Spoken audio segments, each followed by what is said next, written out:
Hello and you're all very welcome along to another episode of the Gaelic Statsman podcast. I'm your host Matthew Hurley and I'm joined today by Seamus Brady from O'Clare to discuss this weekend's club action and a bit of GA news or Gaelic Games news that has swept the nation in recent days. Before we get started, I'd like to mention our sponsors at Capture Athletics. If you want to get the best gear around, check them out if you haven't already. So yeah, Seamus, it's now the second weekend of the AIB Club Championships after the first week. Produced some surprise results here and there, but we're going well into the second week now. Because St. Lomans and Castlehaven Liam Mellows on Tuesday evening, don't know why that is, but by late Tuesday evening we'll know the last 16 of the All Ireland series anyway, which is great to see, and we'll get the brackets going and things like that. But yeah, how have you been, Seamus? Very good, man. Looking forward to another episode here. It's been a pretty wild week in the GA. I know we're going to talk about the two major news in terms of players, but I think if you're going to tell me in the league at the start of 2024 that by this time next year James McCarthy wouldn't be playing but Michael Murphy would be, I think it would be quite interesting, and obviously we'll dive into both of those stories. Yeah, big week in the GA. Then obviously we had the All-Stars too, and had the whole just club championship really open up there. Big results. Obviously Ballygunner beating Doon, and then St. Martin's beating St. Anne's or Tangan. We had some big results, and once we can put it onto paper and see the last 16, that's when you can really start to count down, really enjoy the one by one champions fall, and that's something that really heightens the expectations for the final four. It definitely does, yeah. And before we get into the club action, we'll talk about the weekend Gaelic Games this weekend. There is a lot of stories to go through, so we're just going to narrow it down to three stories, one in general and then two big ones to finish it off.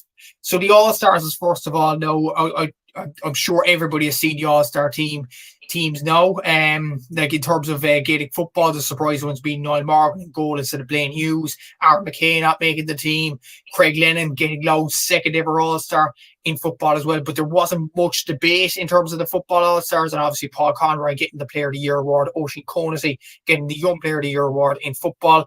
In hurling, there were a few controversial calls, to say the least. Dan Morrissey in a corner back instead of Conor Lean, which I don't think anybody seen coming whatsoever. And the other one, which I think about not even 1% saw coming, to be honest. Garrod Hagerty got in the team above the likes of Brian Hayes, Rory O'Connor, Aidan McCarthy. I cannot believe it to know. We're on Wednesday now. The awards were Friday, and I still can't believe it that Garrod Hagerty made the team. Hurler of the Year was named as Shane O'Donnell, no surprise there, and Young Hurler of the Year was Adam Hogan was the Young Player of the Year. Of course, he had an outstanding year for his college in Mary I, winning the Fitzgibbon Cup, winning the club championship with Feakle and Clare, winning the All-Ireland title with Clare, winning the league with Clare, and now the Young Player of the Year award, as well as an All-Star, an outstanding year for him. But looking at all that, Seamus, I think the two controversial ones are them two picks of the Limerick boys in hurling.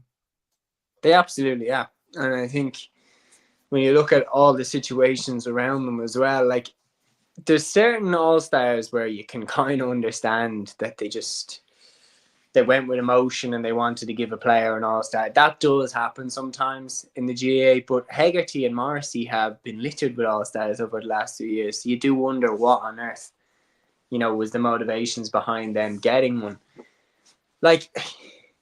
They were good in most of the games that they played. Hegarty is an outstanding hurler. Dan Morrissey is an outstanding hurler. But as you said, Brian Hayes roasted Dan Morrissey twice. And Brian Hayes isn't in and Dan Morrissey is. When you put it like that on my show, it really, really emphasized just how kind of bizarre that is. But also the other thing, Garrod Hegarty's playing in the full forward line in this All-Star team. He's listed at number 13, yet the actual number 13 for Limerick, in my opinion, Aaron Gillan, was way better than Hegarty this year. So even especially in the semi-final against Cork, I thought Gillan was fantastic. Seamus Flanagan scored a hat-trick against Cork in the Munster Championship and was brilliant in most of the games that they had. So you've got two people in the inside forward line there for Limerick who I think were better than Hegarty this season for Limerick. Yet neither of them are in. And Hegarty's been shoehorned into corner forward, a position that I don't think he's ever played for Limerick, instead of them. Brian Hayes, for me, should have been not only in the team, he should have been, well, the second name after O'Donnell in the forwards. Not just the full forward line, the forwards. I would have had O'Donnell in first, Brian Hayes in second. Brian Hayes is just amazing. So the fact that he wasn't in was bizarre. I personally went for Aidan McCarthy, Shane O'Donnell, Brian Hayes. That was my full forward line. And, you know, I'd flip a coin on Mark Rogers potentially getting in instead of McCarthy. But when I saw Hegarty in, it was mental. And you do wonder, like, I'd love them to come out, and because this is the other thing as well, is transparency is never really something that is, you know, like very obvious with the All-Star Wars. It's never really clear why this person got it and why said person didn't get it. But it is unbelievable, like, to look at just how good Brian Hayes was, and he still didn't get it. Yeah, exactly. It was a bizarre kind of a moment. Clann probably didn't have his best year, in all honesty. I think he was brilliant in the last few seasons, but up until the All the semi-final, he only got 2 goals and 2 points, I think, for play. Yes, in the semi-final, he was absolutely outstanding against Cork, but maybe in the other games, he wasn't that good. But even take it away from Brian Hayes for a bit, Rory O'Connor and Lee Chin must have been looking at this. Like, Rory O'Connor was the joint second top scorer for play. Lee Chin scored 212 in one game this season, not in the in 2 championship games, in 1 game this year. And still, Garrett Hegarty gets in above them. They must be thinking to themselves, what have I got to do to get into this All-Star team if Hegarty's going to keep getting in? There's a blunt answer, make it to the Final Four. I mean, Wexford haven't been there now for 5 years. I think they haven't been there since 2019. And I remember that when they got to the semi-final in 2019, it felt like, you know, the dawn of a new era where Wexford were going to be back competing at the top table. And even though they lost the tip, it didn't feel like the end of the road, but it has very much played out to be like that. Look, Lee Chin and Rory O'Connor, I personally would have put Lee Chin down as more of a candidate than Rory O'Connor. Look, while I do think Rory O'Connor was exceptional, he did get sent off against harsh, but he did, against Clare, and that was a massive setback to Wexford in that game, and one which they ultimately didn't recover from. And I think if he had got an All-Star when his last act was to get sent off in the quarter final, I think a lot of people would have been baffled if he had got in. He was good, but I don't think he was, in my opinion, worthy of getting an All-Star this year. Lee Chin, I would have had in. I just would look at every single game Lee Chin, because on top of that, it's not just the scores that he racked up, which, as you said, he racked up 212 against Antrim. But it's his leadership on the pitch and the way he makes others around him better. And he just, like, Rory O'Connor and Conor MacDonald massively benefit from having Lee Chin alongside them. Like, he raises their levels. And I just remember thinking after the Leinster Championship, Lee Chin has to get one, because there's nothing more this guy can do. He's literally dragging Wexford kicking and screaming out of the Leinster Championship. When they lost to Antrim, it looked like they were goosed. Like, it looked like they were in serious trouble, not only of actually, you know, not getting out of Leinster, but it looked like they were in potential trouble of going down.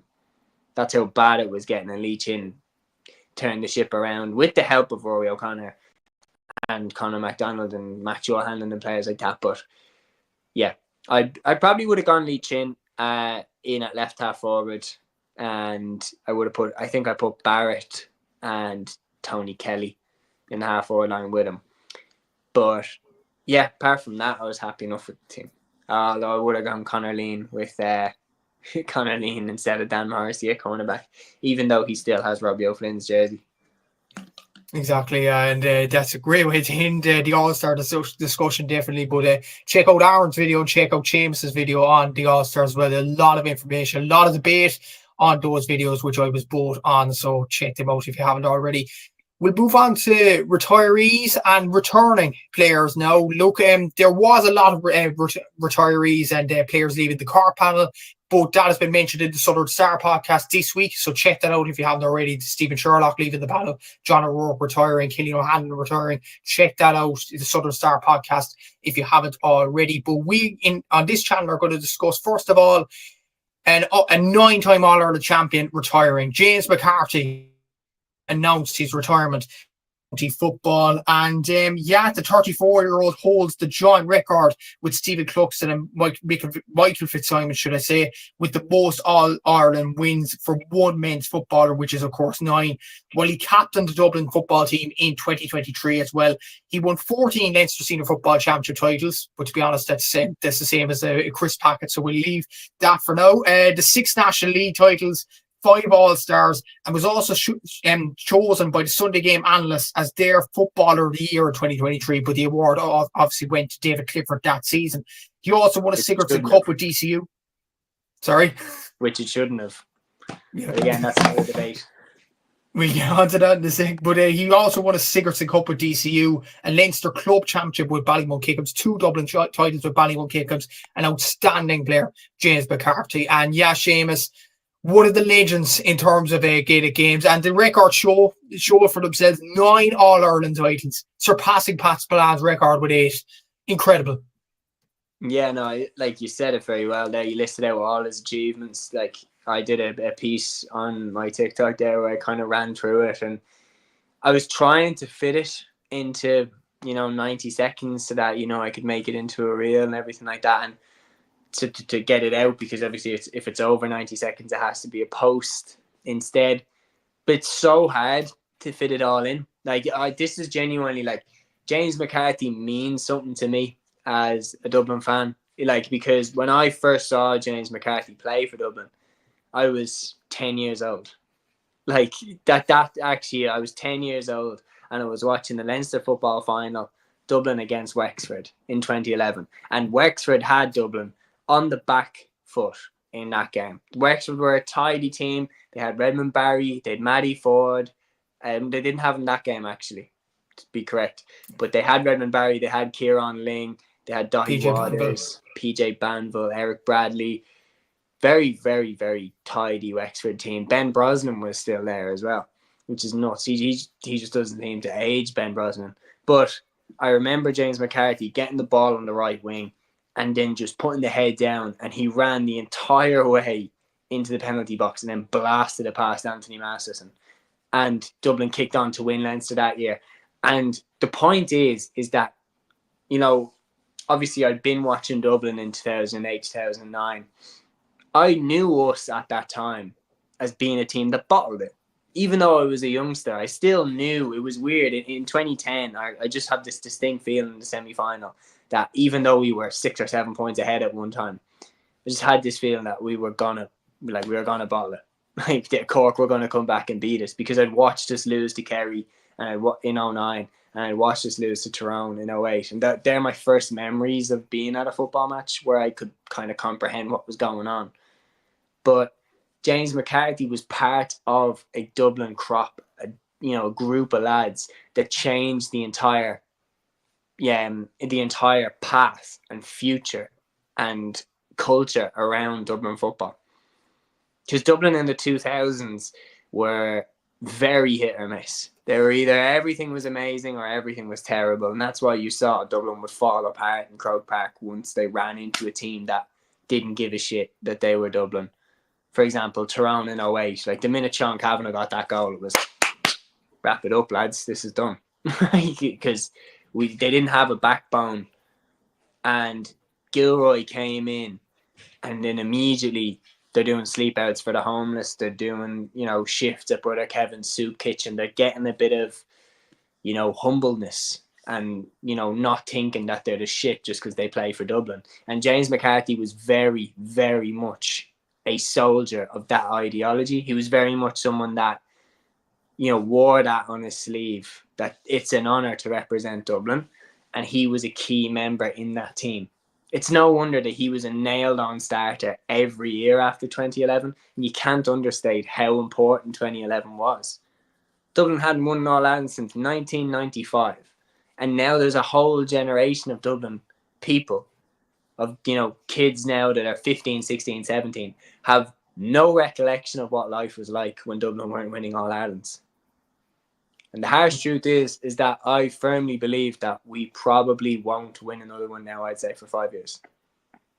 I really think when McCarthy goes, when Cluxton goes, when Mannion goes, when McCaffrey goes, you can't just replace them lads.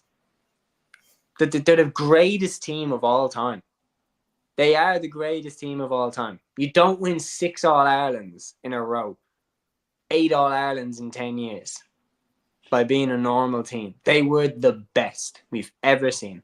And McCarthy was such a crucial part in that. And as if you needed to witness his leadership skills even more, the role he played in 2023 as captain when Dublin got over the line against Kerry in that final, he was awesome in that game. He was just a pure warrior, like giving everything he had left. And to win 9 All-Ireland medals, like, you're immortal. You have more All-Irelands than the Kerry team of the 80s. The golden generation, who everybody, up until this Dublin team, everybody had accepted that Kerry were the greatest team of all time. Dublin went and won 6 in a row versus their 4 in a row. And then on top of that as well, you very rarely saw James McCarthy. Don't get me wrong, he played on the edge. He was not afraid to have a scuffle with someone if the opportunity arose. But he never did anything, in my opinion, that was filthy, that left me with a sour taste in my mouth as a Dublin fan. I've seen certain instances in the past, like, for example, Philly McMahon with the eye gouging on Ciaran Donaghy, where even as a Dublin fan, you're like, I can't get behind that. Do you know what I mean? I can't be like, yeah, do that again. McCarthy would play the game fair. And it's a testament to him that, you know, following his retirement, you have people like Aidan O'Shea coming out and saying he was an amazing player. Like, players that McCarthy went to battle against coming out and saying what an incredible player he was, how much respect they have for him, and how well they wish him in retirement. Like, he's a true legend of the game. And my personal thing is, it's quite difficult to argue that he's not the greatest footballer Dublin have ever had. Like when you look at his record on paper, as he said, what he came into Dublin as a 20-year-old, he came into a side that, you know, hadn't won the All-Ireland since 1995, 16 years going on. The side that weren't even Leinster champions. We'd been annihilated the previous year by Meath in the Leinster Championship. Then on top of that, we hadn't won the league in a decade. Like, this was a completely different Dublin team that James McCarthy was coming into. And he was very much part of the group of lads that changed the direction Dublin football was going in. And just, honestly, well-deserved retirement, James. I hope he sticks around. I hope he sticks around in the backroom team as a coach or in some capacity, because his knowledge, his leadership skills, they'd be a big loss to any team. Exactly. So, and well said on all that, James McCarthy. Just before we get on to the other bit of Gaelic Games news, I have a bit of a bone to tickle. You thought he should have won Player of the Year in 2023 over David Clifford. I agree with you, but what's your take on it? Yeah, I remember that at the time, because I picked James McCarthy as my Footballer of the Year in 2023. And look, I genuinely at the time remember thinking to myself, am I just going with the emotion? Because, you know, James McCarthy's just the captain and he's won the All-Ireland for the 9th time and he's never actually won Footballer of the Year. So, you know, a lot of people, I felt, were just kind of giving it to him because it would be nice if James McCarthy won a Footballer of the Year. But I actually watched a lot of the highlights back, and I watched a lot of the games back, and I watched, you know, just even his demeanour at matches, and I really remembered what he was like, because I was there at the All-Ireland final in the Lower Hogan stand. I was just watching what a leader, what a competitor this guy was, the levels he was willing to go to get over the line. And I just looked at it and I was like, for as much as I back David Clifford and think he's an amazing footballer, and I do think he was very much overworked and kind of underappreciated in the 2023 season, given what he went through in his personal life. To have him run through playing for Fossa, East Kerry, and Kerry again, and then rinse, repeat until he's literally knackered, which I think he was in that All-Ireland final. The reality is he did nothing in the quarterfinal against Tyrone, and he did nothing in the All-Ireland final against Dublin for long periods. His first half was good. Like, he set up the goal for Gainey, but in the second half, he did go quiet. James McCarthy, you take James McCarthy out of that Dublin team, we do not win that All-Ireland in 2023. And that's my criteria for Footballer of the Year. That's why I agree that Michael Darragh Macaulay should have won his Footballer of the Year in 2013. But I'm looking at it being like, was Michael Darragh Macaulay the best footballer in 2013? No, he wasn't.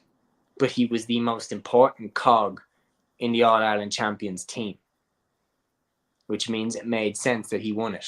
In my opinion, James McCarthy was the most important player in the Dublin team in 2023. And without him, we would not have won the All-Ireland. So in my opinion, James McCarthy should have been Footballer of the Year last year.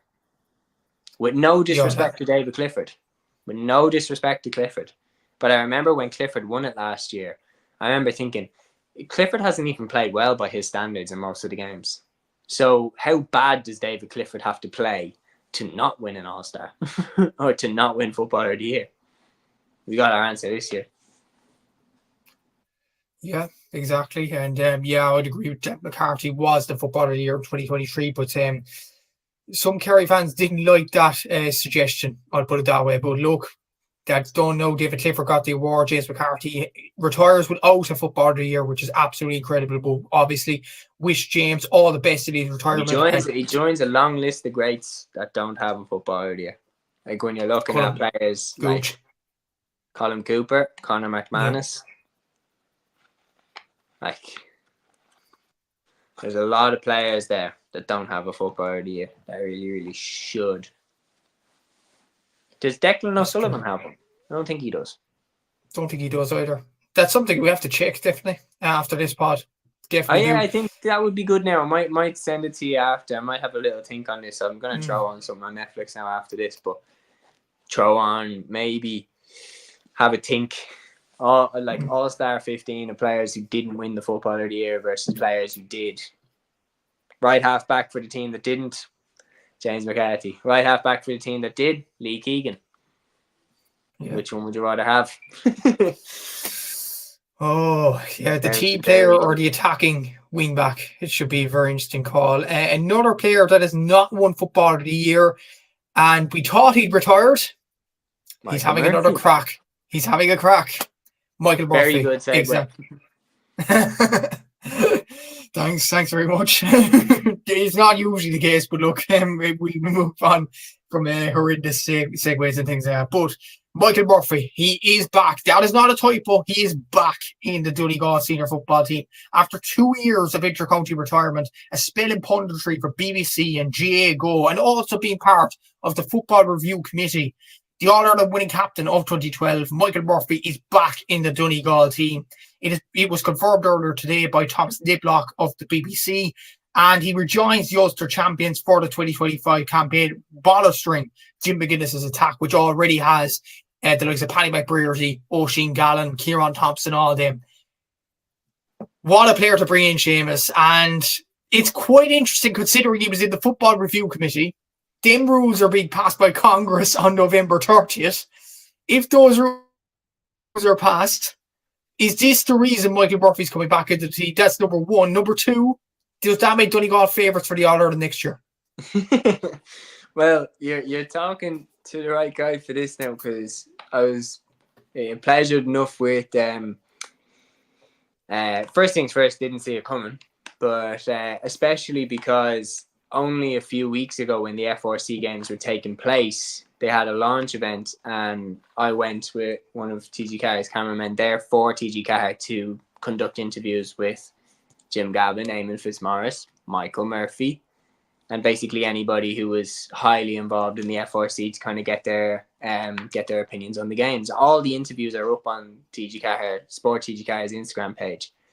But if you watch Michael Murphy's interview back, I basically asked him at one point, if you were still playing, what rule do you think you would like? And he talks about the different rules that he would like. And he was saying definitely the 40-metre arc would be one that he would like. So keep an eye on that space. Maybe he's out there on a pitch now in Donegal with the 40-metre arc and he's belting over the footballs from all angles. But look, I was surprised that he didn't come back last year. And I think he'd been asked over and over and over again, like, because I think a lot of people would have looked at it and been like, well, if anybody can convince Michael Murphy to come back, it's Jim McGuinness. And lo and behold, he has convinced him to come back. Later than I thought he would have successfully done it. But the one thing that I found really interesting is Michael Murphy's whole persona. He's not a bit part person. He's either all the way out or he's all the way in. So the fact that he's come back is telling me he's coming back and he's training hard. He's putting in the hard yards. And I don't think McGuinness would cut corners for him either. He's coming back. He's working hard. He's going to be in good nick and he will be up to a standard. Now, is he the Michael Murphy of 5 years ago? No, he won't be. I think we have to be a little bit realistic about where we expect him to be at. He's not going to start tearing up everybody around the midfield again like he used to. I think McGuinness is going to be very managed with him. I think we'll see a couple of run-outs from Murphy in the league where he'll play 2 games maybe, probably at home, and then he'll be doing his own training, very Shane O'Donnell-esque in the hurling. But he'll be coming along nicely. And in the championship, I think McGuinness will look to have him on the pitch at the most important times. Because I remember when the game was hanging in the balance against Galway in the All-Ireland semi-final last year, I remember thinking, God, if they had Michael Murphy now, what a stage this would be for Murphy to come in. What a time this would be for Murphy to come in and help kick Donegal over the line. He wasn't there. I wonder, was he thinking that day, God, I'd love to be out there on the pitch and help drive Donegal on. And what it tells me that Jim McGuinness has brought Michael Murphy back and that Michael Murphy himself has come back. What that has told me is that Murphy and Jim McGuinness have sat down and they've said they're going all out to win the All-Ireland this year. Michael Murphy's 35. He's not sticking around for a 2-3 year project. This is to win the All-Ireland this year. Donegal are aiming to win the All-Ireland in 2025. And you look at it this way, Jim came in the first time, 2011 they got to the semi-final, 2012 they won it. After they also won the Ulster Championship in 2011 too.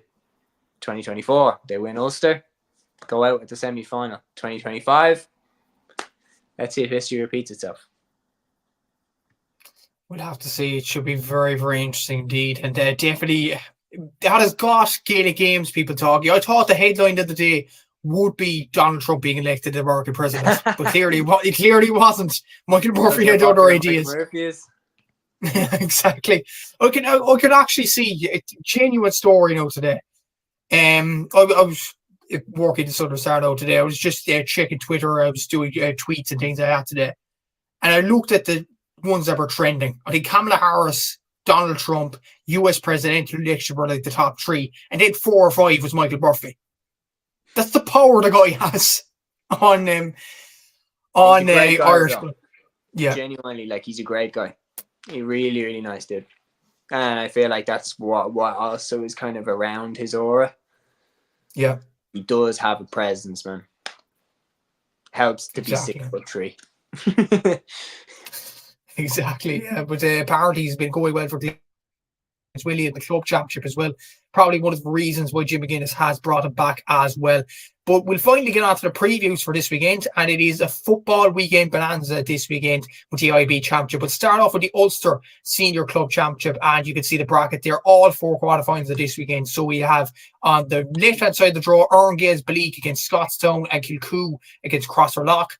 On the other side of the draw, you have Sean O'Leary's Newbridge against Clann and Errigal Ciaran against Cargin. So that is that side of the draw. So the left-hand side of the draw, the winners of those two games beat each other in the semis, and then the right-hand side of the draw, vice versa.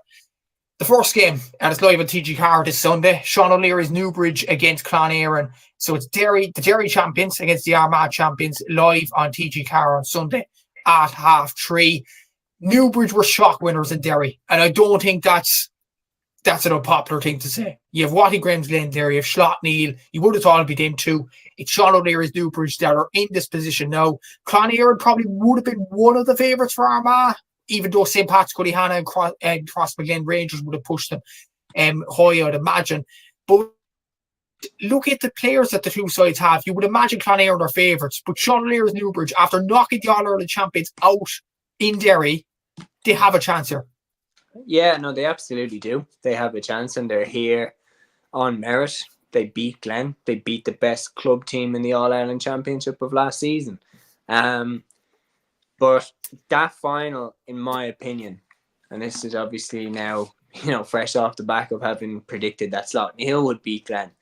But I think the fact that Sean O'Leary's Newbridge beat Glen, I think it highlights why I was of that thought process. I just think that the rivalry and the distaste for one another between Slotneil and Glen is so strong that I think Glen were like, no, we're not losing to Slotneil. Anyone but you. And I think they just pulled it together just so that they could beat Slotneil. Did they take their eye off the prize against Sean O'Leary's Newbridge? Yeah, probably. But I also thought, like, in previous games, Glen just looked to me like a team, like a boxer that was just holding on. And they were one solid bang away from going down. And they got it against Sean O'Leary's Newbridge. Sean O'Leary's Newbridge hit them with the knockout blow.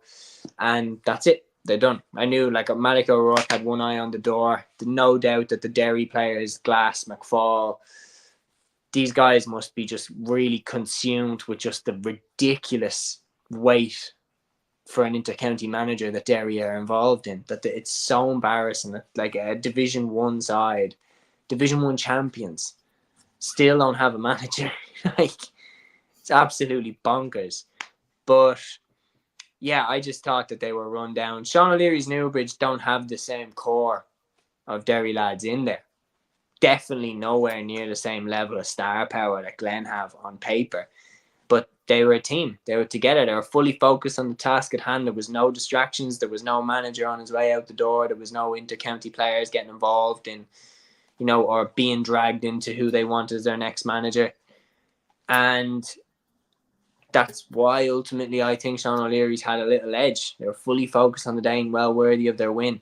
They're coming in against Clann Eireann, who, in my opinion, are very similar to them. They've toppled bigger names. Crossmaglen definitely are more well known outside of Armagh, and they have the likes of Rian O'Neill, Oisin O'Neill, and they have Jamie Clark, who came back obviously this year too. And for Clann Eireann to beat them was a massive achievement. But if you look at their team, like, their spine is solid as hell, like really, really solid. And obviously with Conor Turbett up front, they have one of the best in the country right now, and obviously recently named an All-Star. Then they also have Tiernan Kelly, who's, again, one of the most versatile players in the country. He can play anywhere. He can play at 6, he can play in midfield, he can play in the half forwards. Barry McCambridge. And of course, Barry McCambridge. Like, so my point is like, they are well set.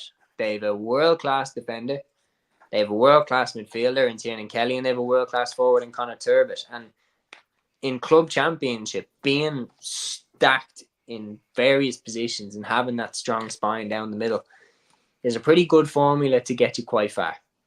And I think it will be strong enough to get them past this particular test. I'm definitely leaning towards Clann Eireann to win this one. Yeah, I'm probably going to go Clann Eireann as well. Like, when you think about it, Crossmaglen probably would have been one of the favourites. St. Pat's, Cullihana maybe underdogs at this. But you look at Clann Eireann's team and you think, yeah, you can see why they won Armagh now. Like, Barry McCambridge was a Player of the Year nominee in many people's opinions. Footballer of the Year, Paul Conroy obviously got it in the end, but he was very, very close.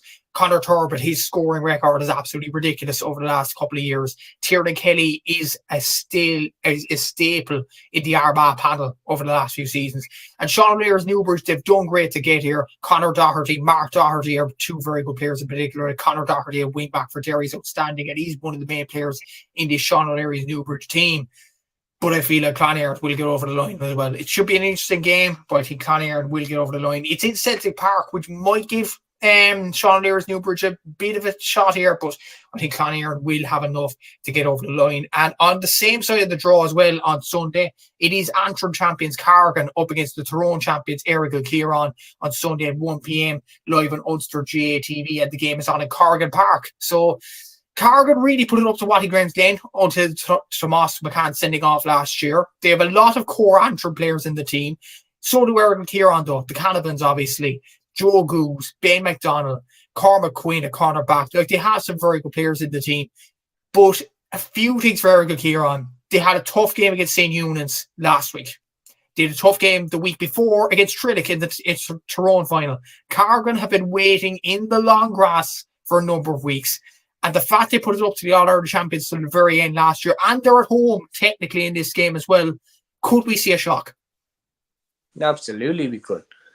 We could definitely see a shock here. And I think anybody watching this, and definitely reading into too much on paper in terms of like who Errigal Ciaran have, with Joe Goose, Peter Hart, Ben McDonald, the Canavans, and thinks that they're going to blow away Cargin. Like Cargin, as you said, that game last year against Clann, Cargin were right in it until Tomas McCann sending off. And a lot of people, I remember at the time, disputed that was even a red card. A lot of people were very unhappy about that decision. Cargin are solid in Antrim. They've been the best side in Antrim now for the last few years. And that's built them a base. It's very similar to how Ballygunner, for example, are very, very strong in the Munster Championship, because it helps that they have that experience of being in the competition. They know they know how to manage out their gas tank and everything like that. This isn't unfamiliar territory for Cargin. It's very familiar territory, in fact, and I think they're going to be a really, really tough test for Errigal Ciaran out of Tyrone. Like, Errigal Ciaran are the only Tyrone club to ever win the Ulster Club Championship, which is baffling when you think about like how long the club championship has been on for, how many great Tyrone teams we've seen, like especially in the 2000s, that Errigal Ciaran didn't at least come out and do it again when they had Peter Canavan at his peak. But it's just a really difficult competition to win, and Tyrone don't have the best record in doing that. I think Errigal will win, because I believe in their talent and I believe in who they have. But I have to say, in the game against St. Eunan's, they were very lucky to get over the line in that game. And it was only when Tommy Canavan got that point on the breakaway, on the counter-attack, that it kind of sealed it and they were 2 points clear. But against Cargin will be battle-hardened. They'll be perfectly fine going into the deep waters with Errigal Ciaran. I would put this down as like an underdog bet of the weekend. I think if you're going to bet on an underdog this weekend, you bet on Cargin. But I would probably lean towards Errigal. Not confidently, though. I probably will go for Errigal Ciaran as well. But again, this is going to be a tough one to call. It's not just the fact that Errigal Ciaran are a bad side. I think they're a fantastic side with brilliant players there. But all the elements of this game, all the jigsaw pieces, add towards a shock. Home advantage for Cargin. They put it up to the All-Ireland champions last year. They have a core player amount of players in that Antrim team as well. I feel like this could be a banana skin for Errigal Ciaran. I do think they'll get over the line, but it'll be less than 3 points. I really think so. I think Errigal Ciaran will do it, but very, very tentative on that prediction. The next two quarterfinals, I'll put them in together because these are the two favourites for the Ulster Championship by many people's recollection, is Kilcoo against Crosserlough on Saturday at 6 p.m. on Ulster GATV. This game is on in Park Esler in Newry. And the other quarterfinal on that side of the draw is Gaels Belleek from Fermanagh against Scotstown from Monaghan. That's on at 2:15 on Sunday. I'm just checking where that game is on. It doesn't say so on the website for the Ulster. I'd imagine this is on at Brewster Park or somewhere in Antrim because of the way the fixture is written down anyway. So yes, Scotstown, Kilcoo, would you expect both of them to make it through, and would you expect one of them to win Ulster at the end of it? I think it'd be a big shock if both of them didn't come through. I think if there's one team that is more capable of slipping up, it's Scotstown, because they've shown us kind of tendency to underperform given the talent that they've got. Kilcoo are pretty consistent in terms of getting a pretty high level out of the talent that they have. I think Scotstown will get through get past Erne, Gaels, Belleek, and I think that Kilcoo will beat Crosserlough. I think Scotstown will have a more difficult time with Erne, Gaels, Belleek. Obviously, Erne, Gaels are fresh off the back of winning the Fermanagh Championship. Confidence is going to be sky high, because they did it in actually a pretty impressive way, given that it took a replay to do it, but in the replay they were full value for that victory. And also Scotstown don't have the same pedigree in terms of been there, done that type energy that Kilcoo have. Like Kilcoo have been there, got the t-shirt, like they've won the Ulster Championship on multiple occasions, and they also have an All-Ireland Club Championship in the bag as well. And they're very, very much been so dominant in Down over the last few years. Scotstown a couple of years ago weren't even winning the Monaghan Championship. Ballybay Pearse brothers are winning it. So Scotstown have definitely found their feet over the last couple of seasons and kind of started to make hay again with the team that they have, especially since Jack McCarron transferred in. But yeah, I personally think whoever gets out of that semi-final between who I think will be Kilcoo and Scotstown, I think will be the favourites to win the final, regardless of who comes through to play against them. I personally think right now, if you're to push you on it, I'd say Clann and Eireann will meet them in that final. But I think, yeah. I would make either of Scotstown or Kilcoo favourites ultimately to win it. Right now, if you're pushing me, I'll say Kilcoo. I'd probably go Scotstown just to make it a bit interesting. They have some fantastic players, and this might be the year that they do it. But to make a long story short, both of them will come true, according to me and Seamus this weekend, but we'll have to see what happens. We'll move on to the Connacht quarter-final, and there's one big game here. On the right-hand side of the draw this time, Corofin of Galway against Pearses from Roscommon. The winners of that play Mohill in the semi-final. That should be very interesting. And North London Shamrocks are up against Ballina Stephanites in the other quarter-final. On the left-hand side of the draw, the winners of that play Cuala Strandhill in the semi-final. That's the champions of Sligo, of course. I'll put them both together, but I think there's one game to talk about here. It is Corofin against Padraig Pearse live on TG Car on Sunday at 1:30. The game is on Tuam in Galway. Just to mention this, the other quarter-final is North London Shamrocks of London, obviously, against Ballina Stephanites of Mayo. This game is on Ruislip on Saturday at 1:30. So the main one here, Seamus, is the Corofin and Padraig Pearse's game. A lot of people have been talking about Padraig Pearse as potential All-Ireland contenders, seeing as they did beat the All-Ireland finalists Bridget's after extra time in the Roscommon Championship in the quarterfinals. Having said that, though, Corofin are a side that have been there, done that, and they're back up at the races again.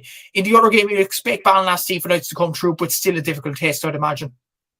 Yeah, no doubt. And look, for North London Shamrocks, it's a massive opportunity. They can get national media attention if they knock out Ballina Stephanites. For Ballina, there's nothing, no two ways about it. You have to go and beat North London Shamrocks quite comfortably, even though it's in Ruislip, which would be tricky enough to go in there and get the win from. But I do think Ballina will do it. They've got actually a very stacked team from Pádraig O'Hara in defence up to Evan Regan in attack. They're solid. Then moving elsewhere to the Corofin versus Padraig Pearse's game. Look, I'm really, really looking forward to this one. This one is because Corofin just seemed to defy the laws of time. Gary Sice, the fact that he's still playing, and not only still playing, but still a crucial player for Corofin. That goal that he scored in the Galway final was just a thing of beauty. Off the left foot, bang, into the bottom corner, incredible finish. And Brian Tyres, who was on commentary, he said Oscar, he said Gary Ronaldo Corofin, which basically, don't need much of a translator to figure that out, but Gary, the Ronaldo of Corofin, he's just doing it again and again and again. And how many times has Gary Sice clutched up for Corofin? He is one of the best club players we've ever seen in terms of what he's delivered for his club, what he's delivered for his parish. He's been absolutely amazing. You'd compare him, in my opinion, to someone like a Paul Kerrigan from Nemo Rangers, a Mossy Quinn from St. Vincent's, someone that you look at and you're like, what on earth? How are you still doing the business? And not only are you still doing the business, but you're still one of the better players on the pitch, on a pitch littered with inter-county players. He's on the pitch with Dylan McHugh, who a lot of people picked as being, footballer of the year worthy earlier in the year. And then on top of that, he's still standing out in that game. He's going to play a big role in whether or not Corofin get through this game. Look, the reality is Padraig Pearses are fantastic at battling in a game. They've got the Daly brothers as kind of the core of their team. And then they also have like players like David Murray. And then up front, like they're very effective. I can't believe I'm forgetting, but it's Paul something is their main forward. Big guy. Paul Casey, is it? Is it Paul Carey? Carey, sorry. Carey. Yeah. Paul Carey, yeah. Big guy. Very impressed with him, actually, in the Padraig Pearses versus St. Bridget's game. He was very, very good. And I think he won man of the match, if I'm not mistaken. So, look, the fact is, Pearses lost to Bridget's last season. And, they watch Bridget's go on and really, for large periods of that final against Glen, it looked like Bridget's might be about to kick on and win it up until Conor Glass got his goal, obviously. So they would have taken massive confidence from that, watching how far Bridget's went with a side that, are relatively inexperienced. They'll be looking at that being like, you know what, we've got a hell of a lot of experience in this team with the Daly brothers and with Paul Carey and with David Murray. Like, they've got a lot of experience in this side. If they can, flip that same switch that St. Bridget's did, especially with Kilcoo Crokes gone, with Glenn gone, like Bridget's gone. Yeah, there's the big 3 of the 4, I think, are gone already. Yeah. Only Castlehaven remain, yeah. Yeah. So, that's mental. And that means, that it's really opened up. But Corofin will also be having those thoughts, which sets it up to be a hell of a game. Who would you say has the upper hand in it? My heart kind of wants to say Corofin because the story of Gary Sice and everything like that, and they were full value for the win against Cullen in the final. But they scored, I think it was 2-6 or 2-5 or something. Yeah, they weren't heavy in terms of the scoring points, and I don't think Padraig Pearses will give up 2 goals. Padraig Pearses are really, really tough at the back. Famous last words. We'll probably be pulling up the scoreline on Sunday. Padraig Pearses, Corofin 3-7 or something. But I don't see them getting 2 goals, and definitely not as easy as they got them against Cullen. So I'll probably go with Padraig Pearses to nick it. Interesting prediction there. To make it interesting, I'd probably go for Corofin to win. I do think Pearses will put it up. Though. Here's the other thing. That's the thing, yeah. Corofin have been there, done it. Padraig Pearses. But that could be an advantage too. But would you not think Padraig Pearses will want it more? I suppose you can argue both ways. Hunger's the greatest sauce, as they say. Hunger's the greatest sauce, but my point is, out of the 2, who can cope with losing more? Corofin. Probably Corofin, yeah. Gary Size can sleep well at night, knowing he has all of them anyway. The Daly brothers are staring down the barrel of potentially retiring without an All-Ireland club medal. Yeah. I think they'd be willing to just go that millimetre more, which I think will be... Yeah. I think Padraig Pearses by 1 point, by the way. Genuinely, I'd say 12 points to a goal and 8 or something. Yeah. You know what? You've changed my mind, Seamus. I think Corofin will sleep at night if they lose it. I don't think they'll lose any sleep at all. And that could be the reason why Padraig Pearses get over the line. But narrowly, I think it'll be a narrow game. It should be a tight encounter on Sunday. Definitely worth watching on TG Card, just for the record as well. I think Ballina will beat North London Shamrocks, but Ruislip should be a bouncing venue for North London Shamrocks, I'd imagine, as well. We move on to the Munster Championship next, and this is the bracket for that. The left-hand side of the draw is Errigal against Adare. The winners of that play Lockmore Castlehaven in the semi-final. The other quarter-final is Dr. Crokes against Castlehaven. The winners of that play Rathvilly. And the 2 games are here. So The first game is Dr. Crokes against Castlehaven. This is on the Dr. Crokes GA grounds on Sunday at 1:15 p.m. on Clubber. This grounds is actually just across the way from Fitzgerald Stadium, Killarney. So it's in literally the same place. But look, Castlehaven have to play in Dr. Crokes home pitch. To be fair, Dr. Crokes home pitch has a very good looking dressing rooms anyway, and has a stand. So it should be a good venue, more or less. And it was discussed at this week's podcast at the Southern Star, if you haven't checked it out already as well. The other quarterfinal just added is Errigal against Adare. This is on at Cusack Park, Ennis, on Sunday at 1:15 on a Clubber as well. But you'd expect probably Errigal to edge Adare. The other game, Castlehaven going to Dr. Crokes. That's a very interesting one to call. And considering Dr. Crokes beat Dingle twice in 1 year in Kerry as well, Castlehaven have looked very, very comfortable in Cork throughout, but this could be a tough encounter. You would have to feel, though, the winners of the Crokes and Castlehaven game will go on to win Munster, more than likely.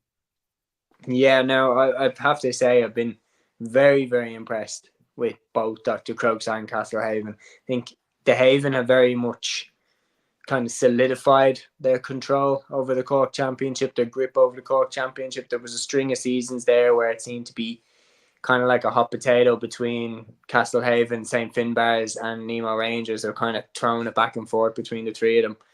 Now Castlehaven have put back-to-back Cork titles, and this year was more comfortable in my opinion than their victory last season.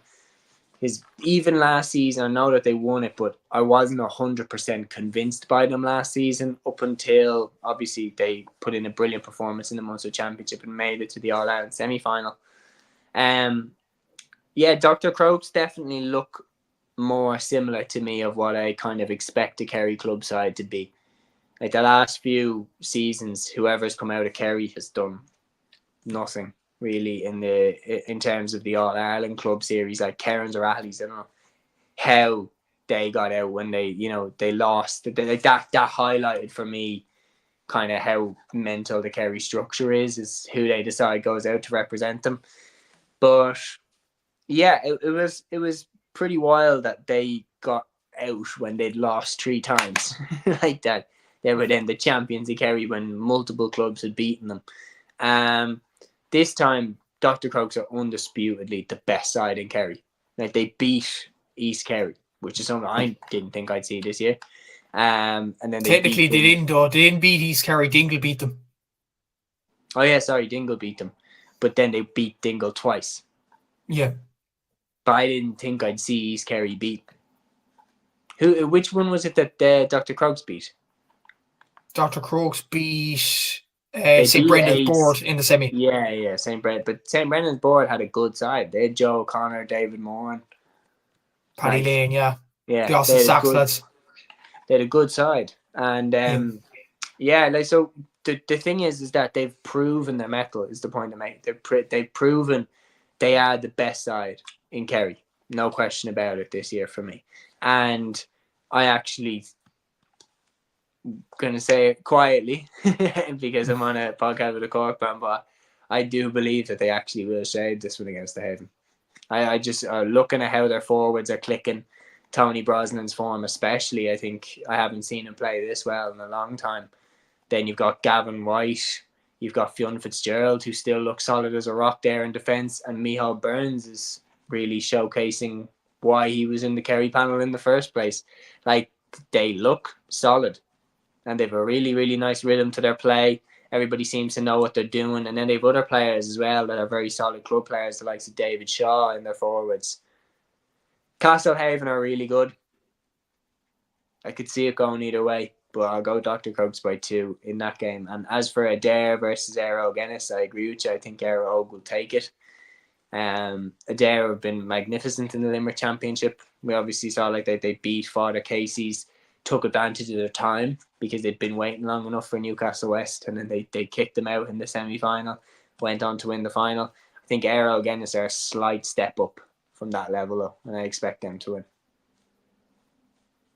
Thank you for your services, Seamus, on the podcast. Thank you very much for having me. But look, this is going to be a tight one. Dr. Crokes and Castlehaven. I do think Eire Guinness will beat Adare as well and progress to play a lot more Castellini. The thing is with Dr. Crokes, I watched the highlights at TG Car YouTube. Again, TG Car YouTube, check it out if you haven't already for the best club content. I looked at that highlights reel of the game against Dingle, and Dr. Crokes, the first 2 goals in particular were lucky, I thought, by the look of it. I thought, and at the same time as well, Castlehaven haven't conceded a goal in 4 championship games this season. They only conceded 1 goal in the Cork Championship, and that was to Clonakilty, where they had the game kind of wrapped up anyway on the first day out in the group stage. I feel like their defence is very, very strong. And you look at the defence that Castlehaven have at the moment. Thomas O'Mahony is a good young player. Damien Clann is experienced as they come. Rory Maguire is an excellent player. If Jamie Walsh is fit, that's a big boost to have as well. And Johnny Errigan as well. In midfield, Conor Callan looked to be fit enough in the final against Nemo Rangers and looks to be coming back in. Brian Hurley, Dr. Crokes have to get a man marker on him. Who will they get on him? Will it be Fionn Fitzgerald? Will it be Gavin White? I'm not sure who it will be. It'll be very interesting to see. But then again, you think it'll be Fionn Fitzgerald. But then again, the Haven are not a one-man team.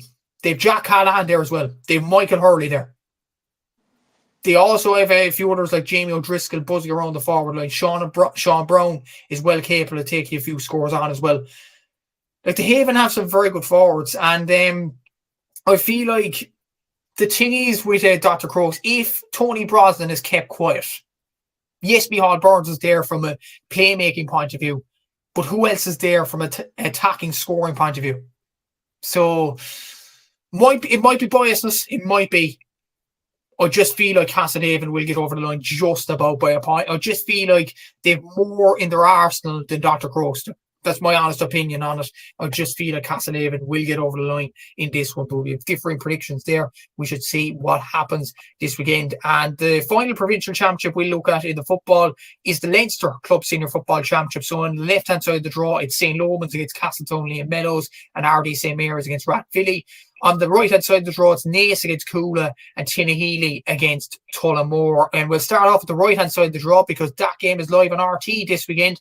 One in particular, Naas against Cuala, live on RT2 on Saturday evening at 7:15 in the newly redeveloped St. Conleth's Park in Newbridge. Should be a very interesting spectacle to see under lights as well, I'm sure. Just to mention as well, on the other side, on the same side of the draw, it's Tinahely from Wexford again, or Wicklow, what am I saying? Wexford, long evening, everybody, against Tullamore from Offaly in the Leinster Senior Football Championship quarter-final on Sunday at 1:30 live on Clubber. That's on in Aughrim. So the main game there, Seamus, is Naas against Cuala, and the main question is, Kilmacud are gone now, their history. Can Naas grab this opportunity with both hands against a Cuala side that have not been in this position before? Yeah, it's a massive opportunity for Naas. Much as obviously Cuala are well worthy of the position here and everything like that, and there's no doubt the fans are getting behind the team. Like I've seen sports joke content talking about them renting trains down to the game and everything like this, like breaking the rules left, right, and centre to get their fans down to these matches.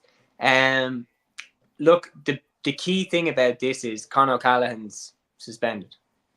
He got a red card. He's not. Seamus, there was news in. It's he's going to play in this game. Right. I hold my hands up. I thought Conor Callahan was out. That's big news that he can play. Ball back in the Cuala court, as far as I'm concerned. Conor Callahan makes that much of a difference. As far as I'm concerned, whoever wins this game wins Leinster. And Cuala were good value for that victory over Kilmacud in the final. Very good value for it. You look at their team as well. Padraig Coffey-Byrne and Peter Duffy in midfield is a very strong pairing.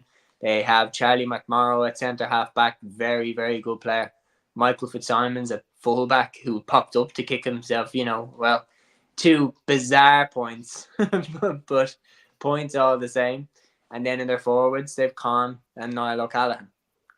And Luke Keating and players like this who always buzz around. Like, Cuala are pretty strong. And they're the Dublin champions for a reason. It was no fluke that they beat Kilmacud Crokes. So you'd have to look at it and say, like, Naas definitely are more experienced in terms of being in the Leinster Championship, but Naas got pushed to the pin of their collar by Selbridge. Like, Dara Kirwan's point ultimately proved to be the winner, and they won by 1-7 to 1-6. They're back in that ground now against the Cuala side, who aren't as experienced when it comes to being at this stage of the championship, and maybe winning the Dublin Championship might have been enough. It depends on their mentality. Naas will obviously want to take that next step. Cuala just won the first ever Dublin Championship, and maybe that was the goal, and maybe now they're in bonus territory. So I'm talking myself into saying that I actually think Naas will win. You know what? I think this is a major opportunity for Naas that they can't let go of. Simple as that. Like, Kilcoo are gone now. The excuses are gone. If Naas do lose this game, it's almost like, what was the point of them, really? So I feel like this is a major opportunity for Naas, and they have to grab it. It would be big for Kildare football as well. Yeah. And the newly Huge. developed St. Conleth's Park for the Kildare champions to beat the Dublin champions. That would be big. It would, yeah. And the newly redeveloped St. Conleth's Park, I've only seen the images, obviously. I haven't been up to Kildare recently, but it looks superb. Yeah, it really does look good. And it'd be very interesting to see under lights now on Saturday evening. I do think Naas will win the game as well, even though Conor O'Callaghan is back in the team. Noel O'Callaghan's been outstanding. Charlie McMorris really impressed the centre back, as he said there. Might be a plan for Dublin now that James McCarthy's retired in the half back line. But I just feel like Naas will get over the line in this one. Just as a matter of interest, Tinahely against Tullamore, the other quarterfinal. Interesting. It's a toss-up really between these two. Yeah, this is difficult, and because Tinahely are obviously, in terms of the name power and who they have, they're obviously the underdogs. But if Port Arlington were in this game against Tullamore, my immediate reaction would be to give them a lot more of a chance than I'm immediately thinking of giving Tinahely against Tullamore. Tinahely surprised Port Arlington, were well worthy of their win. But I actually am going to go with Tullamore to win this one. I think that they are fairly strong. Obviously, their stars, Colm McKeegan. I'm probably going to go with Tullamore to win this one. Yeah, I'd probably go for Tullamore as well. They were my pick to win the Offaly Championship before the year started. I think they'll continue their run into the Leinster semi-final. Two other Leinster games on the other side of the draw then is Ardee St. Mary's against Rathvilly in Ardee's home venue. Obviously a loud home venue in the league in Park Wirra in Ardee. So that's a big one. That's a half one on Clubber. And you have St. Lomans against Castlehaven, Liam Mellows. That's on St. Lomans home pitch in the Leinster quarter-final on... Yeah, lads, that's not a typo. That is correct. On Tuesday at 7:30 on Clubber. Before we predict these games, Seamus, player welfare, game on a Tuesday. John Heslin has come out and said he doesn't like this. He likes playing for St. Lomans, obviously, but he does not. He thinks his football is a hobby. But he said playing on Tuesday night in a club championship game in the depths of winter is ridiculous. Do you agree with him? I agree with Heslin there. I don't know. You just, again, transparency. What's the reason? Why? That's the thing I don't know. Is it pitch availability? Because we've got lots of pitches. You don't talk to me about, crowds. It's like, there's not going to be a massive, massive crowd for this one. There's a lot of club pitches that could take this. There's a lot of development centre pitches that could take this. There's a lot of centre of excellences that could take this. I, for the life of me, can't understand why we're not doing double headers here. If me and you bang on about promotion, and marketing our games, why are all the 4 quarterfinals in different places? Like, seriously, if we had back-to-back games on in, I don't know, O'More Park or the new St. Conleth's Park at Newbridge, and we had a double header. Yeah. Like, you're bringing then 4 different clubs to one stadium. You're going to double the fan base, most likely, because Cuala will just rent a train for everybody to go. But, like, you're looking at a situation there where, again, it's just a bit of transparency. Why have you not done double headers? Why? Especially when the games are on at different times, because that would make it easier, again, for coverage.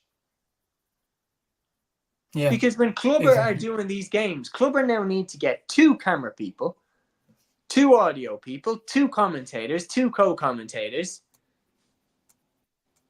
And if you put the game on in one place, they only need 1. maybe a second commentator or someone to swap shifts with halfway through, but they got one location to run.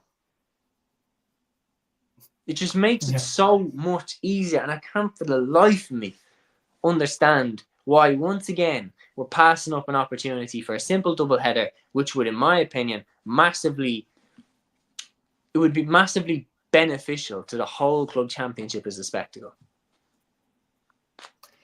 You cannot tell me, because the main event, sorry everyone else, but the main event is Naas against Cuala. That's the main event from those games.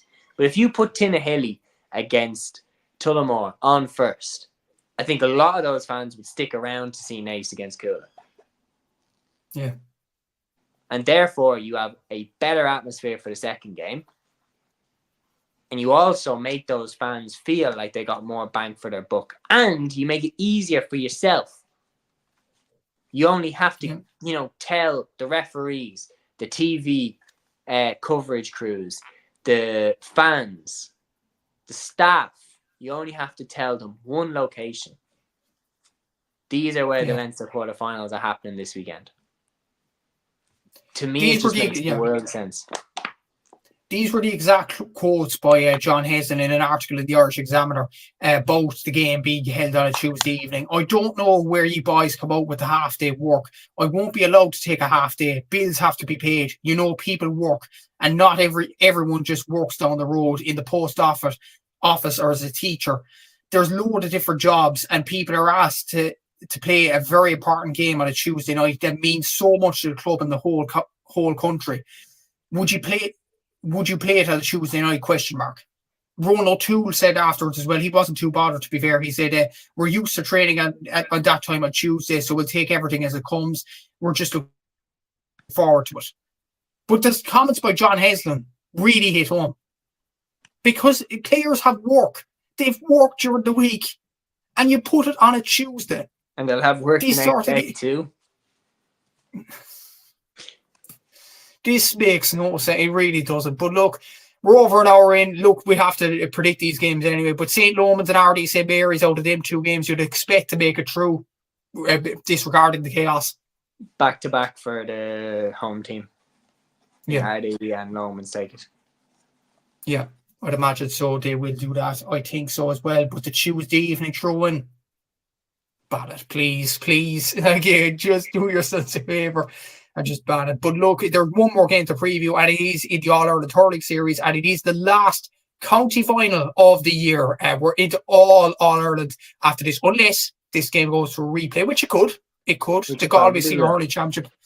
Yeah, the Galway Senior Hurling Championship final between Loughrea and Capatagal. Obviously, Capatagal known for knocking the All-Ireland champions St. Thomas's out in the semi-final stage. Dave, the likes of Niall Collins in their team, Michael Garvey, Oisin Finn scored the crucial goal against St. Thomas's in the semi-final to get them over the line. Liam Collins is a good player, Jared Mannion as well. But they don't have as much stars and as much probably recognition as the Loughrea team. Loughrea, the likes of Ciaran and Killeen there, Keevin Killeen in there as well, Colin Killeen, Darren Shaughnessy scored 2 goals and a point against Clarenbridge in the semi-final. So maybe both sides don't have some brilliant individual talents, but both sides do have very good teams. But the thing is about Loughrea, they've won every game in the championship so far. No draws or anything like that. They've won every game. Whereas Capatagal had a hiccup in the group stages. So Capatagal knocked out St. Thomas's. They slayed the Dragon. But would you argue this is the case where Loughrea take it from here and win the Galway Championship? This game is on in Kenny Park, by the way, in Galway on Sunday at 1:45 p.m. live on Galway GA TV. Yes, to answer your question, I think that Loughrea will take it, not only because the more firepower that I think that they have, but also the fact that they've been knocking on the door in Galway for years now. They have been the ones that have kind of been consistently denied by St. Thomas's. I think that they would have been stunned when Capatagal took out St. Thomas's, and obviously in the round that they did. Look, it's a massive opportunity for Capatagal. I think it would be a massive disappointment if they were to beat Thomas's and not win the Galway Championship. It would be very Dustin Poirier-esque in the UFC almost, to beat former UFC champions when they're not the UFC champion anymore. Like, he's done that to McGregor to Eddie Alvarez, like multiple different fighters that he's beaten that aren't the champion anymore. But my point about that is Capitago don't want to experience that. They don't want to, beat Thomas's and not win the Galway Championship, knock Thomas's out and not win the Galway Championship. But unfortunately, I think that is what's going to happen this year. Loughrea was so close to beating Thomas's in last year's final, like so close. And ultimately, they just fell short. I think that hurt is going to drive them on. I think that they'll probably win this one narrowly, but I still think they will. I think Loughrea will go on and win this game as well, but it's worth pointing out as well, if this game does end on Sunday and there is a winner on Sunday, they'll have to wait, I think, until a week before Christmas for the All-Ireland semi-final. It's bizarre, it really is, but there you go. That is the goal. I think there's a case to be made. It's effectively the Connacht final. There's a case to be made for kind of, I don't know, man. There's a case to be made for putting Galway in with the Munster teams and putting Ulster in with Leinster. Maybe, yeah. And just play a final in Grove Park. And then just whoever comes out of Connacht/Munster versus Ulster/Leinster. Yeah. Probably, yeah. I think that's probably the way to go as well. And even in the Intermediate Championship, the Galway winners in Intermediate are straight through to the final and that, where they'll play. The other side of the draw then is the Roscommon, Mayo and London champions fighting it out then. So, like, it's a bit, I don't know, it's a bit lopsided towards Galway. Well, obviously, Galway are the best team in Connacht by a long way. That's not a debate. But yeah, the Connacht teams don't hurl as much. Other than Galway, of course. That's just a shame. Could you imagine if me and you were making podcasts back in the day when, like, Galway were actually playing against Roscommon and Leitrim and Mayo in inter-county hurling and they were beating the living shit out of them? You ever see some of the scorelines from the 1990s games? I'd have to have a look at that. That's another thing I need to look at. It's literally like 5-21 to 2 points. Like, it's staggering numbers. Like, it's genuinely like that. Like, definitely. And I noticed on Peter Finnerty's Laker Gale, the Galway wingback, famous, absolutely sensational hurler. On his Laker Gale, they didn't even bother running through the Connacht titles that he won. They were just like 1989, Galway are back in the semi-final. 1990, Galway are back in the semi-final. Like, it appeared in the Laker Gale as if his year, just the opening game was the All-Ireland semi-final. Yeah. Oh, I'd say it was a kind of a joke back then, and yeah. No, because Galway have the most defeats, I think it is, in All-Ireland hurling finals. They're the most losses. But if we're being honest, that's probably because in certain years they ended up in an All-Ireland final when they had no business being there. Like, they probably got straight into an All-Ireland final by probably beating whoever was in Connacht and then beating Antrim or Down in the semi-final and going into the final against Tip or Kilkenny. Like, rinse, repeat. And that is a good way to end the podcast. If it was the old system, Henry Seflin's Galway would have been in the All-Ireland final. Yep, and Henry would have stayed in the Galway job longer. But enough about that now, and we'll end the podcast now. Thanks to Seamus for coming on. Thanks to Capture Legacy for sponsoring the show. Give the video a like, subscribe, all that good stuff as well. Make sure to tap the bell for notifications and when podcasts do arrive on your feed on YouTube. And until next week, we'll see you all then, and take care.